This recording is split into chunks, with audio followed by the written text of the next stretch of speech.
Good morning mga kaberte. Araw ngayon ay August 6, Martes. Kung maalala nyo yung video ko yung August 2, pinakita ko ito, yung mga namumulaklak nito doon. Ngayon ayan ang mga usbong niya. Ayan, ayan, halos ang daming bunga. Ayan pa, ayun pa, kani naman, ang lalaki yan sila. Ayan pa, sa isang puno lang yan mga kaberde.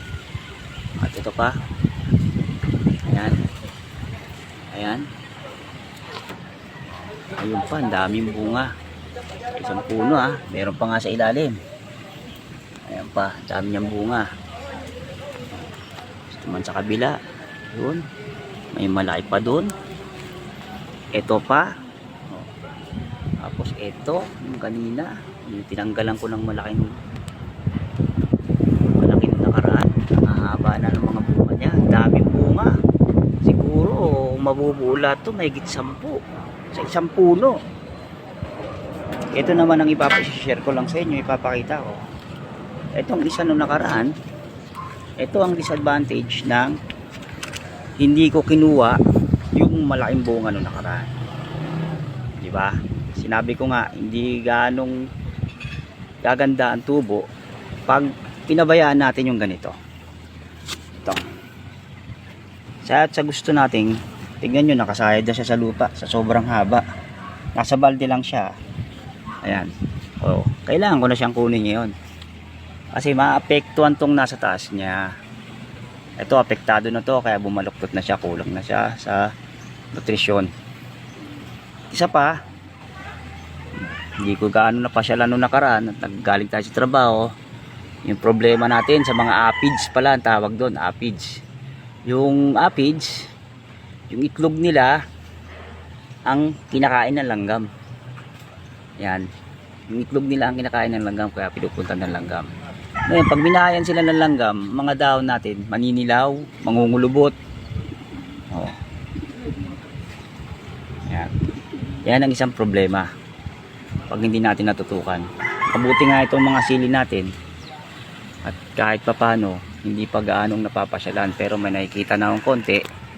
Gaya niyan, ito maging tayo, tatanggalin natin yan dahil yan ay babahayan na ng langgam. Mamaya anuin ko to ng gagawa tayo ng ng organic fertilizer na pantanggal. Yan. Kailangan magtanggal natin sila dahil malaking apekto yan sa ating mga halaman. Yan. Yan mga kaberte, yan lang i-share ko ngayong araw na to. 4 na puno lang ito ng talong na nasa balde. Nasa balde. 1, 2, 3, 4. 4 lang na puno yan. Yan lang siya. Tatangkad niya. Yan. 4 na puno. At ito naman yung napakarami. Hanggang dun yan sa dulo. Yan. Yan. Napakarami lahat yan sila. Ay namumulaklak. Diba ay nakalabas na ng bunga. At ito naman yung mga bago. Tingnan nyo naman. Yan. Ang gaganda, diba? Yan.